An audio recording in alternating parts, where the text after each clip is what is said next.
Hello and welcome to a special behind the scenes video that many of you have been requesting for some time. If you're watching this on Jurassic Collectibles, welcome to a full length video. This is going to be a breakdown of my process with toy photography, and if you're watching on other platforms, then this is going to be the first part of a serialized piece that basically takes the same long form video and breaks it down into shorter video pieces. So what are we going to be doing in this series? Well, in this series we're going to look at the equipment I use for toy photography, how I get ideas for photography, how I build locations, where I source props, how I do the actual setup, how I edit my photos, and then we're going to share some closing remarks. So to those of you who have been commenting on the photos I've been sharing on the Jurassic Collectibles community posts, asking for a showcase on toy photography, I hope this really gives you an opportunity to understand a little bit more about the process, about how I build these locations, and I hope it inspires you to go away and approach your own toy photography as well. So we're going to jump straight into the first module, which is going to be talking about equipment. So come back shortly if you're on YouTube, or next time if you're on another social platform, and we will talk about equipment. We're going to start by talking about equipment. So equipment, the most important thing is camera, I would say. For me, I shoot on a lovely Panasonic G9. This is a mirrorless camera, so it's very lightweight, which is ideal. What I want you to keep in mind though is I do a lot of video and photography work professionally, so I need to own this for my career. But equally, if you have one of these in your pocket, this is just as effective for toy photography. As we talk through things, the setup you have, the framing, etc. is all really important. So right off the bat, don't be put off if you're thinking, oh, you don't have a camera like this. This is just the kind of piece of equipment that I choose to use because I'm most comfortable with it. So you can see on it to begin with, I have got a Leica DG 9mm lens. This is a wide angle lens, so I use this in a lot of the reviews currently. If you've noticed, the reviews have got a bit of a wider picture, and that is because this lets me get everything in focus. But equally, off screen, we have got an Olympus 30mm macro lens. So this lets me zoom in on really small details, so figures like compies, for example, you'd get good shots with this. I also have got a Lumix, I think this is, 25mm, so this gives you nice depth of field, but it's very cropped in, so you have to be quite far away from the thing you're photographing. And then we have got the basic Lumix 12mm to 32mm lens as well. So those are kind of the lenses that I shoot across. I use different lenses at different times, to be honest. It depends what I'm feeling like. There's no real logic to it. And the big thing for me is depth of field. So getting that depth in my photos, but also space between the table you'll see behind me, and also whatever it is I'm photographing. You have to be quite close with some lenses to really get in and get a feel for the photo that you're trying to take. So in order to achieve that, you want to be able to properly get the camera in there and get everything in focus. With traditional lenses, you can't necessarily do that. So that's where something like a macro lens comes in handy. Now, as we talk about equipment, I think it's really important to touch on lighting as well.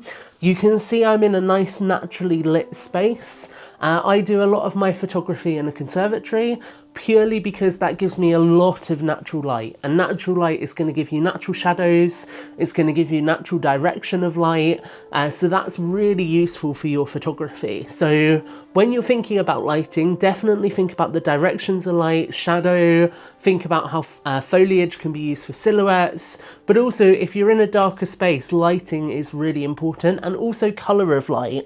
So one of my favourite things that I have is these they are newer LED light panels, and what they let me do, if I get it out of its plastic wrap, is I put it on, so I'll try not to blind you guys.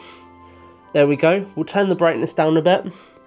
So we've got it on, as you can see, but what we can also do is put colour into it. So that's a lot warmer. We can make it a lot colder. And what that really helps with is actually setting kind of tone. So if I put that to my face, you can see there it's quite normal. If I make it warmer, suddenly there's a lot of warmth to my face. So that, if you're doing nighttime shots, can be really useful for leaning into the blues. Our eyes generally interpret nighttime as a bluer kind of colour tone, I would say. So this is really useful for setting that tone. And it's worth saying a lot of my kit is kind of on a budget. Where I work for myself, I try and balance my expenses quite a lot with that. So obviously I don't have the kind of top of the range stuff, but you can get lights that will do RGB colour palettes, let you put kind of red hues in, that kind of thing. So it's really what you want from your photography. If you want equipment that's going to let you be a bit more creative, you might need to invest in it. But equally, if you're just starting out, finding a well-lit space like this, even if you don't have lights, can be really beneficial. I think the biggest thing with lighting, and this is something that Connor Ontology reinforced when I said I was doing this video, is make sure that as much light as possible is in camera, because it is harder to light stuff in post-production, and that is something that we will look at later in this video. So that is really it for an overview of equipment. We will come back in a second to talk about ideation. Hopefully you found the discussion around equipment interesting and beneficial, and now we're going to talk about ideation. Now, ideation is much shorter for me because my process is quite restricted by time. So a lot of the time the photographs I shoot specifically are inspired by what's available on shelves currently, what is the most recent product I've picked up that I want to use in photography. So to give you an example, just here next to us, we have got the green Monolophosaurus and also Brooklyn from the Chaos Theory 12 Days of Chaos Advent Calendar. So we are going to use these throughout this video as our kind of example. But generally speaking, what I shoot is based on A, what's available currently, and B, what are we building up to? So in the build up to Rebirth, for example, I shot a lot more photography that was inspired by kind of Aztec ruins and sort of going back to that tropical island vibe. So really that's the balance for my photography, but you might draw things differently. You might look at popular media and think, how can I do a Jurassic twist on this? You might see something else and want to emulate that as well. So that's really the kind of important detail to note there. In terms of other things for ideation, I think it's critically important to look at other people's work. So to give you some examples, A Scene Is Born, Paleo Collector, Jurassic Junkie, Connor Ontology, these are all people who do different things with photography, and they all have different approaches to them. So I take a lot of inspiration from other people's work. I think there's some incredibly talented photographers in the Jurassic World community, and really a lot of what they do inspires my approach to photography as well. Equally, you know, Beyond the Gates. Beyond the Gates is a fantastic show that gives you some really good insight into how you can do different approaches to photography. So that's something to consider as well. So we've kind of spoken through our introduction, our ideation, and also our equipment over the past few videos, or the past few segments, depending on how you're consuming this. And now, as my notes fall onto the floor, we are going to move into firstly setting up an environment. So this I'm really excited for, so let's jump into it. Okay, so welcome to the next part of the video, and this is where it starts to get quite exciting. So we are talking about building locations. So what you can see here is where a lot of my toy photography happens. So this is a large plastic shoe tray. If I bring the camera down, you can see just here, it is a large plastic shoe tray that I've then filled with actual dirt. So I bought a couple of bags of dirt, filled it up as a basis, and I've then populated with plants. So where do I get a lot of the kind of foliage that you see in front of you from? Well, it's a mixture. Things like this, for example, this large bush is an aquarium plant. Things like this little moss came in a big packet of moss that I then tore apart and spread. That's all fake moss. These plants, for example, are fake. These branches are cuttings from an actual tree. So what I did was took the cuttings, got the branches, and they act as tree trunks. So when you're shooting from a low angle, you obviously just see the trunk. It is actual bark, so it works really well. So what I think is really important to emphasize here is it's a mixture of natural and man-made artificial stuff. The backdrop just here is a canvas, and what I do is I keep some different canvases. So if I bring another one into shot, oh, I'm gonna hit the ceiling with it. You can see I actually have different canvases that can be swapped in and out. Eventually I'd like to set up some kind of digital screen at the back here so I can change between different scenes, but I've not done that yet. So really it is that blend of natural and artificial, and having something like the dirt here especially means I can take this, I can dig it in, it's gonna stand. But also when it comes to posing figures, it means that I can pose figures here in a way that is gonna feel natural and isn't gonna use blue tack or anything else. So that works quite well. In terms of the other thing for locations, we obviously have physicality. So I buy a lot of different props and things, and we'll talk more about this in the prop section, but things like tents, obviously little outhouses, they can all be used to build something in this kind of environment. Or if you're building an entirely interior environment, I find that stuff like Playmobil, these are all spare bits and pieces from an old Playmobil school set, can be really useful in building your environment. So really when it comes to building locations, think about what you want visually, the different components you need to make it happen, and also how you can layer stuff in, like fences, like other things, to make it look as distinctive as possible. So that's locations. If you bear with me a second, we're gonna get something else out, and then in our next part, we're gonna talk props. Okay, so in the next portion we're going to talk props, and props really are probably one of the most important things. They're what you can build out to really set the scene for things. So you can see we've got my prop box here. This is a lot of stuff we use, so I'm going to talk through some of it. So obviously the most obvious thing is going to be this. So actual Jurassic toys always work really well. Vehicles, props, bits and pieces from Kenner, they can be really useful. Equally random crates and things. These are some modern military style crates. So there's another one here that I found on a seller on eBay. They fit the Jurassic World kind of era, so I picked them up. It helps that I collect military toys anyway, so they were quite beneficial. Things like Brooder, the German toy company. This Brooder crate has got some InGen stickers on from Connor Ontology, but you can see pretty in scale with a Jurassic figure, so something quite handy to be able to use. Equally, World Peacekeepers, probably my favourite line because we get crates, we get things like lockers, if we keep going through, weapons racks, probably one of my favourite things, a stretcher, all kinds of different bits and pieces that we can use in our photography, which is really, really useful. Then also Playmobil. So I don't know where the end of this piece has gone, but we have got here one of the Playmobil spotlights that you can, if you plug it into a battery, use as an actual light in scenes and that kind of thing. So this is really what I'm looking for. You can see a bunch of other stuff. Schleich is quite handy.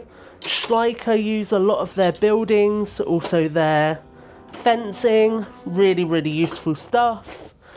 Again, more World Peacekeepers. Other random military toys that are in the same scale. It's all about finding stuff that's in scale, stuff that fits within what you're trying to build, and then going from there. So hopefully that gives you some good insight into the prop process, some brands to look at, and now we're going to jump into actually setting a photo up. Okay, so we've now got a bit of camera reception going. You can see we have a camera through a camera, but what we're going to do is set up a photo with Brooklyn. So the first thing I do is put my camera on manual mode. I'm going to check the lighting levels. Ideally, I want quite an open aperture so there's more in focus. So that does mean I'm going to be relying more on my shutter speed. There we go, that's quite a nice colour to have. So you can see we're cropped in, we've got our frame. So from this we can begin to build our backdrop. So we know that that green rock is kind of as far back as we are. So we can start by placing a fence in there. If we get the camera to automatically adjust, we can start by putting our fence in there. There you can see that looks quite good. Then things like plants, we're going to want to use for foreground, so you can see kind of coming in a little bit there. Maybe the larger bush we looked at a moment ago, we bring in there. We might want a bit of texture from a tree, so we can bring that in, sort of sink it down a little bit. And then we're going to bring in our Monolophosaurus. Now posing is really important. You can use blue tack, or for me, because I work in a dirt studio, I kind of sink the figures in a bit. You can see that is quite well posed. We're then going to tap on it to make sure it's in focus. And then the last kind of part of this is I want Brooklyn running in front, but I want her to not necessarily be the focal point. So I'm going to have her kind of positioned somewhere there. Yeah. That then keeps the Monolophosaurus as the focal point. Now what I can do is swap my focus mode on my camera. So if I go to one area, I just select the Monolophosaurus, and then that becomes the focal point. Now we can see it's quite bright, so I'm gonna darken it a bit, maybe lighten it a bit more, and kind of play with it to get it as close to what I want as I can. Now actually Brooklyn doesn't look very dynamic, so I'm gonna take the figure out, pose her a bit more dynamically. Again, making use of the dirt that I've got here to keep the figure upright. Maybe put a bit more space between her and the Monolophosaurus, just so it looks a little bit more natural. Refocus on the mono. Get my shot. And there we go. So that is kind of in the nutshell how I would set something like this up. I'd set my background, my foreground, put the figures into the environment. Sometimes if you're working with a big figure, it helps to put the figure into the environment first. If we put this back to live mode, so I'd put the figure in here first and then see how much space I'm working with. But equally the lens affects how much space you've got as well. So now I've got my macro lens on, it's naturally going to be more cropped in, whereas with my wide angle lens I'll have more space to play with for larger figures. But then for the wide angle lens, the backdrop doesn't necessarily fully cover the brickwork of the wall behind it, so it's finding that balancing point as well. Now one thing I will show you that's quite useful is if I grab one of these trees and just bring it in here, you can see how I've used that in the side of the frame, and from this low down you can't even see that it isn't a full tree, which is quite useful. So it's just getting creative, thinking about what will and won't be visible on camera, and then using that to your advantage. So that's a setup, and we will now jump into editing. Okay, so then the last part of my process is editing in Photoshop, as you can see here. So we have got, I'm just going to tap on it to make sure it's in focus. There we go. It's about as close as you're going to get through a screen. We have got our photo here. Now we want to play around with it. So we might want to drop down the highlights, which we can do. We might want to make the photo darker, which we can do. Equally, if I'm making it darker, what I often do as well is play with the temperature just here. So I can make it bluer, make it more warm. But generally, if I'm going for a darker shot, if I want something at night time, I can make it suddenly look a lot darker. So you can see now it looks like Brooklyn's being pursued by the Monolophosaurus at night. We can dehaze if we want, which will pull out some of the lightness further, like so. This I'd probably say is a little bit over edited now, so I might pull some light just back in, just a little bit. But there we go, I'm happy with that. I've got it open. I can play around with the framing a bit more now if I want. I can zoom us in a bit, crop us down. And then what I would probably do also is grab an effect. So if I open a new window, I can go, let's say, mist overlay image, search for that. I could grab something like this, drop it in, scale it up, set it to screen, so then it blends over the top of it.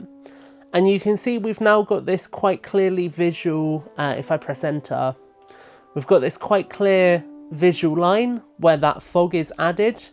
So I would then use Gaussian blur to blur that a little bit, maybe take the opacity of the layer down just a smidge.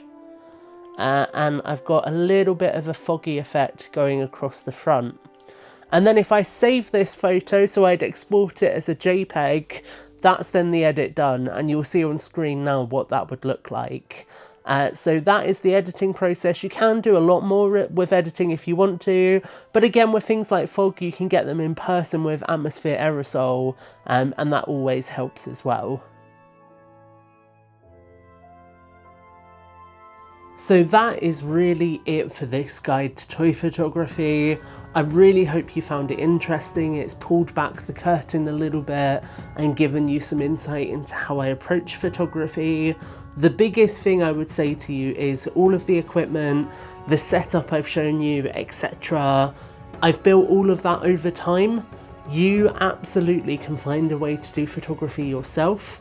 It's all about finding a way to express yourself creatively and finding what excites you. For me, I knew I wanted to do photography all year round, so I invested in building a studio because then I was able to do outdoor shots without going outdoors in the winter months. But for you, you might prefer being in nature, you might want to blend your action figures with natural environments, and that's absolutely fine. Equally, you might not have a camera, you might just be shooting on a phone, and phones can get incredible results, so don't be put off. It's all about starting somewhere, experimenting, learning, and enjoying the process along the way. That's exactly what I've done with photography over the years. It's why I now do it for work, partially, as well as other things, because I've kind of got to the point where I want a career that helps me to keep learning, and it certainly does. So I really encourage anybody who's interested in it to just give it a go. Tag me in your photos if you're taking them, Tom_Jurassic on Instagram and Twitter. I'd love to see what you're doing, and I really hope you've enjoyed this guide. Thanks so much for watching, and do let us know what you'd like to see us do next in the comments below.